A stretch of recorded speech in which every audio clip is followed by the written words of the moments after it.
عورتوں کا اعتکاف میں بیٹھنے کا طریقہ۔ السلام علیکم۔ بات کرتے ہیں اعتکاف سے کیا مراد ہے۔ حدیث کی روشنی میں اعتکاف کی فضیلت کیا ہے۔ اعتکاف کا آغاز اور اختتام کس وقت ہوتا ہے۔ کیا بیوی کا خاوند کی اجازت کے بغیر اعتکاف بیٹھنا جائز ہے۔ اعتکاف کے لیے ضروری شرائط کیا ہیں۔ عورت کس وقت اور کس جگہ اعتکاف بیٹھے۔ اعتکاف کی نیت کیا ہے۔ اعتکاف کے دوران کن چیزوں سے بچنا چاہیے۔ کیا اعتکاف کے دوران عورت گھر کے کام کر سکتی ہے۔ کیا اعتکاف کے دوران غسل کرنا جائز ہے۔ کیا اعتکاف کے دوران بیڈ یا چارپائی پر سویا جا سکتا ہے۔ اعتکاف کے دوران کون سی راتیں جاگ کر گزاریں۔ آخری عشرے میں لیلۃ القدر کو تلاش کرنا۔ اعتکاف سے کیا مراد ہے۔ اعتکاف عربی زبان کا لفظ ہے جس کے معنی خود کو روک لینا، بند کر لینا، کسی کی طرف اس قدر توجہ کرنا کہ چہرہ بھی اس سے نہ ہٹے۔ جبکہ شرعی اصطلاح میں اعتکاف سے مراد یہ ہے کہ انسان علائق دنیا یعنی دنیاوی تعلقات سے کٹ کر خاص مدت کے لیے عبادت کی نیت سے مسجد بیت میں اس لیے ٹھہرنا تاکہ خلوت گزرے ہو کر اللہ تعالیٰ کے ساتھ اپنے تعلق بندگی کی تجدید کر سکے۔ حدیث کی روشنی میں اعتکاف کی فضیلت۔ اعتکاف بیٹھنے والے کی مثال ایسے آدمی کی ہے جو اپنے مولا کے دروازے پر 10 دن کے لیے بیٹھ جائے اور عاجزی کے ساتھ اپنی حاجت طلب کرے۔ انشاءاللہ اللہ تعالیٰ اپنے بندے کو خالی نہیں لوٹائے گا۔ وہ بڑا رحمان اور رحیم ہے۔ جو بندہ سب کچھ چھوڑ کر اس کے گھر میں صرف اسی رضا کے لیے بیٹھ جاتا ہے، اللہ تعالیٰ اپنی بے پایاں رحمت سے اسے محروم نہیں فرماتا بلکہ اس کے دل کو سکون، روح کو تازگی اور دعاؤں کو قبولیت عطا فرماتا ہے۔ حضور نبی کریم صلی اللہ علیہ وسلم کی ازواج مطہرات بھی اعتکاف بیٹھا کرتی تھی جیسا کہ حدیث مبارکہ سے ثابت ہے۔ حضرت عائشہ رضی اللہ تعالی عنہا سے مروی ہے کہ حضور نبی اکرم صلی اللہ علیہ وسلم رمضان المبارک کے آخری 10 دنوں میں اعتکاف کیا کرتے تھے، یہاں تک کہ اللہ تعالیٰ کے حکم سے آپ صلی اللہ علیہ وسلم کا وصال مبارک ہو گیا۔ پھر آپ صلی اللہ علیہ وسلم کے بعد آپ کی ازواج مطہرات نے بھی اعتکاف کیا ہے۔ اعتکاف بیٹھنے کی فضیلت پر کئی احادیث مبارکہ بیان ہوئی ہیں، ان میں سے چند ایک درج ذیل ہے۔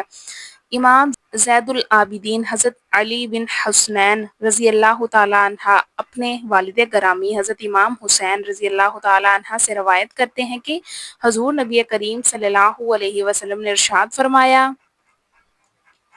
جس شخص نے رمضان المبارک میں 10 دن کا اعتکاف کیا اس کا ثواب 2 حج اور 2 عمرے کے برابر ہے۔ حضرت عبداللہ بن عباس رضی اللہ تعالیٰ عنہ سے روایت ہے کہ حضور اکرم صلی اللہ علیہ وسلم نے ارشاد فرمایا، جو شخص اللہ کی رضا کے لیے ایک دن اعتکاف کرتا ہے، اللہ تعالیٰ اس کے اور دوزخ کے درمیان 3 خندقوں کا فاصلہ کر دیتا ہے، ہر خندق مشرق سے مغرب کے درمیانی فاصلے سے زیادہ لمبی ہے۔ اب بات کرتے ہیں کہ اعتکاف کا آغاز اور اختتام کس وقت ہوتا ہے۔ شریعت کی روح سے مشروع اعتکاف کا آغاز 20 رمضان المبارک کی شام کو اور 21 کے آغاز یعنی غروب آفتاب کے وقت سے ہوتا ہے اور عید کا چاند دیکھتے ہی اعتکاف ختم ہو جاتا ہے۔ چاند چاہے 29 تاریخ کا ہو یا 30 تاریخ کا، دونوں صورتوں میں سنت ادا ہو جائے گی۔ اب بات کرتے ہیں کیا بیوی کا خاوند کی اجازت کے بغیر اعتکاف بیٹھنا جائز ہے۔ بیوی کے لیے یہ جائز نہیں ہے کہ وہ خاوند کی اجازت کے بغیر اعتکاف بیٹھے۔ اب بات کرتے ہیں کہ اعتکاف کے لیے ضروری شرائط کیا ہے۔ مسلمان ہونا، عاقل ہونا، مسجد بیت کا مقرر ہونا یعنی جو جگہ نماز اور عبادت کے لیے مخصوص کی گئی ہو، اعتکاف کی نیت کرنا، روزہ رکھنا، جسمانی پاکیزگی یعنی جنات، حیض یا نفاس سے پاک ہونا ضروری ہے۔ حیض اور نفاس ان دونوں صورتوں میں عورت اعتکاف نہیں کر سکتی۔ اگر معلوم ہو تو عورت اعتکاف میں نہ بیٹھے۔ بات کرتے ہیں کہ عورت کس وقت اور کس جگہ اعتکاف بیٹھے۔ اگر کوئی عورت اعتکاف کا ارادہ رکھتی ہے تو اسے چاہیے کہ 20ویں روزے غروب آفتاب سے پہلے یعنی 20ویں روزے افطاری سے پہلے اعتکاف کی نیت سے مسجد بیت میں داخل ہو جائے۔ عورت کے لیے بہتر یہی ہے کہ اپنے گھر میں جو جگہ نماز اور عبادت کے لیے مخصوص کی گئی ہو اسی جگہ اعتکاف بیٹھے۔ اگر کسی عورت نے پہلے سے کوئی جگہ مخصوص نہیں کی بلکہ کبھی ایک کمرے میں اور کبھی دوسرے کمرے میں نماز پڑھتی رہی ہو تو بہتر ہے کہ اب وہ ایک جگہ کو مخصوص کر لے۔ پورے کمرے میں بھی اعتکاف کا اہتمام کیا جا سکتا ہے۔ اگر کمرے میں گھریلو افراد کا گزر بسر ہو تو بہتر ہے کہ کمرے کے ایک طرف پردہ لگا کر آرام کرنے اور سونے کے لیے چادر یا بستر وغیرہ لگا کے اعتکاف کا اہتمام کر لے اور نیت کر لے کہ یہ میری مسجد بیت ہے، میں اسی جگہ عبادت کیا کروں گی اور اعتکاف کی نیت سے وہاں بیٹھ جائے۔ اب بات کرتے ہیں کہ اعتکاف کی نیت کیا ہے۔ نیت اصل میں دل کے پختہ ارادے کو کہتے ہیں، یعنی دل میں یہ ارادہ کر لینا کہ میں رمضان المبارک کے آخری عشرے میں اللہ تعالیٰ کی رضا کے لیے مسجد بیت میں 10 دن مصنوع اعتکاف کی نیت کرتی ہوں، یہی نیت ہے۔ اور اگر کوئی زبان سے کہہ لے تو کوئی حرج نہیں بلکہ یہ مستحب، افضل اور بہتر عمل ہے۔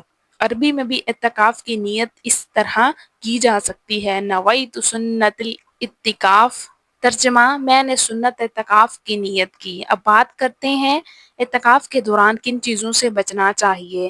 اب عورت کو ہر اس چیز سے بچنا چاہیے جس سے اعتکاف ٹوٹتا ہے۔ جن کاموں سے شریعت نے منع کیا ان کاموں سے بچنا ہے، یعنی بغیر کسی شرعی عذر کے مسجد بیت سے ایک لمحے کے لیے بھی باہر آئے گی، چاہے بھول کر ہی کیوں نہ ہو، یہ جائز نہیں۔ شرعی عذر جیسے وضو کرنے جانا، قضاء حاجت یا غسل کی حاجت ہے تو شرعی عذر اس کے لیے وہ پردے کے ساتھ مسجد بیت سے باہر نکل سکتی ہے، لیکن اس کے علاوہ بغیر کسی شرعی عذر کے کسی اور کام کے لیے مسجد بیت سے نکلنا، جیسے گھر والوں کے ساتھ سحری اور افطاری کرنے کے لیے دوسرے کمرے میں جانا، جائز نہیں۔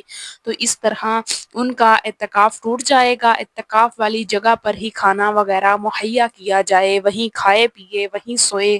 دوران اعتکاف مسجد بیت والی جگہ میں رہتے ہوئے جائز کام، ضرورت کی بات چیت کی جا سکتی ہے اور ضرورت کے مطابق باہر کسی کو آواز دینا بھی جائز ہے۔ نیز موبائل پر ضرورت کے مطابق کال یا میسج، مثلا سحری اور افطاری یا کسی ضرورت کی چیز منگوانے کے لیے کر سکتے ہیں۔ اس کے علاوہ موبائل کے فضول استعمال سے پرہیز کیا جائے تاکہ اعتکاف کا مقصد پورے طور پر حاصل ہو سکے۔ بات کرتے ہیں کہ کیا اعتکاف کے دوران عورت گھر کے کام کر سکتی ہے۔ اعتکاف کے دوران عورت کو گھر کے عام کاموں سے اجتناب کرنا چاہیے، کیونکہ اعتکاف کا مقصد 10 دن کے لیے دنیا کے کاموں سے کٹ کر اللہ تعالیٰ سے رشتہ جوڑنا ہے۔ اب بات کرتے ہیں کہ کیا اعتکاف کے دوران غسل کرنا جائز ہے۔ دوران اعتکاف عورت اپنی مسجد بیت کے اندر یا اس کے قریب تر مقام پر غسل کر سکتی ہے، خواہ واجب ہو یا غیر واجب۔ اب بات کرتے ہیں کہ کیا اعتکاف کے دوران بیڈ یا چارپائی پر سویا جا سکتا ہے۔ اعتکاف کے دوران عورت بیڈ یا چارپائی پر نیند لے سکتی ہے، لیکن یہ بیڈ یا چارپائی آپ کی مسجد بیت میں موجود ہونا ضروری ہے، یعنی بیڈ یا چارپائی اسی جگہ پر ہو جہاں وہ اپنی عبادت کے لیے مسجد بیت مقرر کر چکی ہے، یعنی اعتکاف والی جگہ ہی بیڈ یا چارپائی پر لگا کر سو سکتی ہے۔ اب بات کرتے ہیں کہ اعتکاف کے دوران کون سی راتیں جاگ کر گزارے۔ جتنا زیادہ سے زیادہ ممکن ہو اپنا وقت عبادت میں گزارنا چاہیے۔ اعتکاف میں رہ کر عبادت و اعمال، ذکر و دعا، تلاوت و تسبیح، نماز تراویح، صلاۃ و تسبیح، تہجد، نوافل اور اللہ کی عبادت میں محو رہیں۔ خاص طور پر جو طاق راتیں ہیں یہ تو ہمیں جاگ کر گزارنی چاہیے، کیونکہ ایک خاص مقصد اعتکاف کا آخری عشرے میں لیلۃ القدر کا پانا ہے۔ آخری عشرے کی طاق راتیں یعنی 21 کی رات، 23 کی رات، 25 کی رات، 27 کی رات اور 29 کی رات، یہ 5 راتیں ایسی ہیں ہمیں ان راتوں میں جاگ کر عبادت کرنی چاہیے۔ دل سے دعا کرنی چاہیے اور اللہ تعالیٰ سے التجا کرنی چاہیے اور وہ ہمیں لیلۃ القدر عطا فرمائیں۔ یہ راتیں وہ لمحات ہیں جب ہر دعا قبول ہونے کا دروازہ کھلتا ہے، گناہوں کو معاف کیا جاتا ہے۔ اب بات کرتے ہیں آخری عشرے میں لیلۃ القدر کو تلاش کرنا۔ بخاری شریف میں ہے، ابو سعید خدری رضی اللہ تعالیٰ عنہ بیان کرتے ہیں کہ رسول اللہ صلی اللہ علیہ وسلم رمضان کے پہلے عشرے میں اعتکاف بیٹھے اور ہم نے آپ کے ساتھ اعتکاف کیا۔ آپ کے پاس حضرت جبرائیل علیہ السلام آئے اور عرض کیا، وہ چیز جو آپ طلب کرنا چاہتے ہو وہ آنے والے ایام میں ہے۔ پھر آپ درمیانی عشرے اعتکاف بیٹھے اور ہم نے آپ کے ساتھ اعتکاف کیا۔ پھر جبرائیل علیہ السلام آئے اور عرض کیا، وہ چیز جو آپ طلب کرنا چاہتے ہیں وہ آگے ہے۔ پھر آپ نے آخری عشرے کا اعتکاف کیا۔ مطلوبہ چیز لیلۃ القدر۔ صحیح بخاری میں ہے کہ آپ صلی اللہ علیہ وسلم نے فرمایا، یعنی لیلۃ القدر کو آخری عشرے اور طاق راتوں میں تلاش کرو۔ امید ہے کہ میری باتیں آپ کو سمجھ آ گئی ہوں گی۔ اس کے علاوہ اگر آپ کے ذہن میں کوئی سوال ہے، کوئی کسی طرح کا کوئی کوسچن ہے تو آپ کومنٹ کر دیں۔ آپ کے سوال کے جواب انشاءاللہ نیکسٹ ویڈیو میں دے دوں گی۔ تو مجھے امید ہے کہ آپ کو میری ویڈیو اچھی لگی ہوگی۔ ویڈیو اچھی لگے تو ویڈیو کو لائک کیجئے اور چینل کو سبسکرائب کیجئے۔ ملتے ہیں اگلی ویڈیو میں، اجازت دیجئے، اللہ حافظ۔